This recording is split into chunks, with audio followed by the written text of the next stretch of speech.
Hey guys, what is up? Niyat here with Film Comics Explained, and today we'll be taking a look at T'Challa, the Black Panther of Wakanda, in the lead up to the new Black Panther movie. T'Challa was the first biological son of T'Chaka, king of the African nation of Wakanda, and Niamey, his mother, who died during childbirth. As with most of the characters introduced into the MCU, there have been some changes made to fit the continuity and trajectory of the films. In the comics, T'Chaka is assassinated after meeting with the Bilderberg Conference, in which he rejected their negotiations to acquire rare Wakandan goods. The group had essentially dispatched their agent Claw to take out the entire Wakandan royal family, but Claw is then forced to retreat by the young T'Challa, who engages him in a fierce battle. This changed for the film Captain America: Civil War, which saw the introduction of T'Challa and his father, as well as the Wakandan people. In it, T'Chaka is assassinated by Zemo in an effort to get the superhero community to turn on each other. Now, as a teen, T'Challa was sent on the Wakandan rite of passage to roam the land. Finding himself involved in some trouble, he's rescued by a young girl named Aurora Monroe, who uses her mutant powers to control the weather and save him. This, of course, is a young Storm, before she joined the X-Men. T'Challa and Storm are also known to have had an on-again, off-again relationship throughout their respective histories. T'Challa then went travelling throughout America and Europe before gaining a PhD in physics from Oxford University.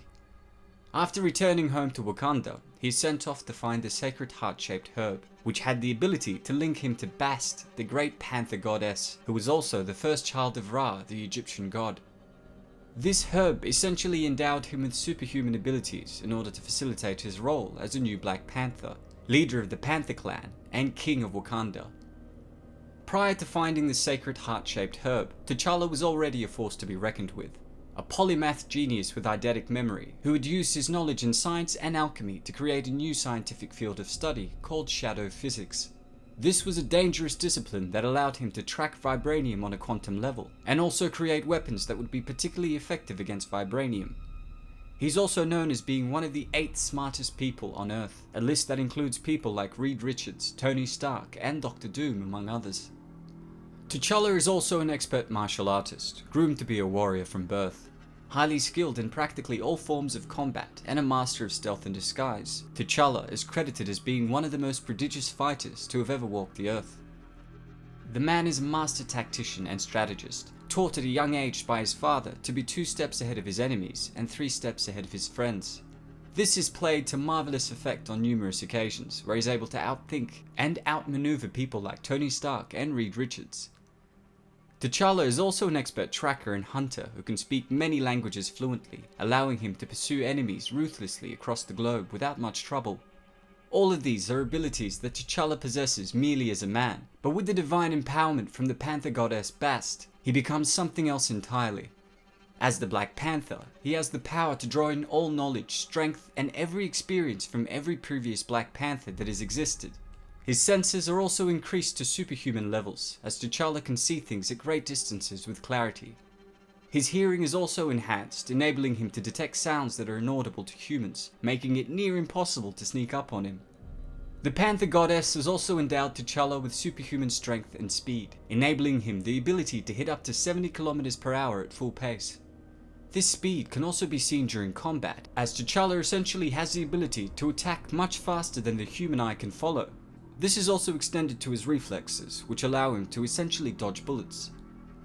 His body also eliminates the excessive buildup of fatigue-producing lactic acid in his muscles. This reduction in toxins grants him not only superhuman stamina and endurance, but also increases his lung capacity in all activities, allowing the Black Panther to exert himself at peak form for several hours. T'Challa also features incredible physical durability attributed to his skin, muscle, and bone tissue, which are augmented to levels that are denser and harder than most humans, offering him a resistance to damage. His conditioned metabolism also grants him extraordinary healing. Finally, his connection to the goddess grants him the title of the King of the Dead, which literally allows T'Challa to take command of the undead. Yes, that's right people, T'Challa is also the King of Zombies. As chieftain of the Wakandan Panther clan, the ruler is crowned with a ceremonial vibranium-laced panther suit. The vibranium microwave mesh robs incoming objects of their momentum, as bullets are seen simply falling to the ground upon contact with it. With the help of his mask, his vision is extended to also give him the ability to see in ultraviolet and infrared, enabling him to see in near total darkness while still retaining the same level of clarity.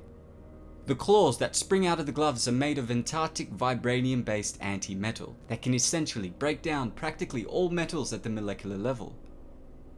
His boots also have energy regulators that create varying fields, which enable the Black Panther to land soundlessly without any injury from massive heights.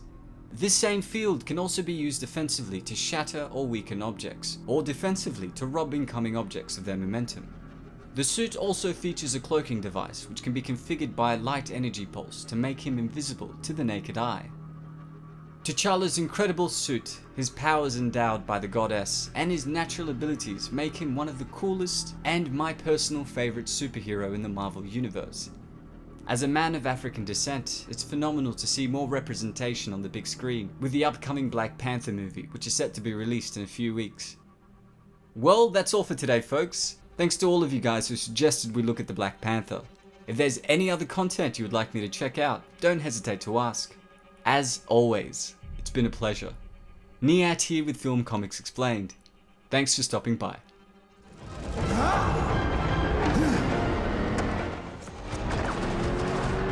Put her on the truck. Ready, go!